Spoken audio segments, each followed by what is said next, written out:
Ginasubay na sa kapulisan ang mga individual nga responsable sa nagpakatag og bomb threat sa duha ka mga eskwelahan sa Davao City Miyerkules sa buntag Enero 21 ning tuiga. Sumala sa Davao City Police, silutan nila o galing masubay na nila ang nagpalayo sa bomb threat sa syudad, sanglit usa kini ka seryosong krimen. Ongoing nga to ang pagkandak og investigation ana sir no, as per instructions sa ato ang acting city director Police Colonel Manan Caracas Muarif, kailangan ma-identify nato sir no ang kaning mga individuals nga involved aning bomb threat sir.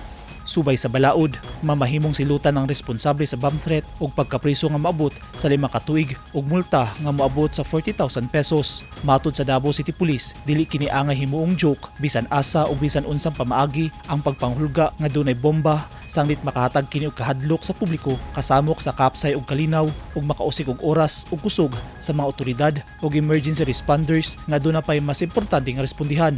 Kini ang unang duha ka kaso sa bomb threat sa mga eskwelahan sa Davao City karong tuiga ug nang hinaut ng kapulisan nga unta dili na kini masundan pa. Tuda ang DCPO nga mga estudyante ra ang nagpaluyo niini. Kay duna na sa ingon niini nga senaryo sa Davao City sa milabayng mga tuig, hilabi na kung taliabot o mismong adlaw sa eksaminasyon sa mga eskwelahan. Pahimangno sa kapulisan nga likayan gyud ang pagpakatag og hulga nga dunay bomba aron dili makahatag og kahadlok ug kabalakas sa publiko.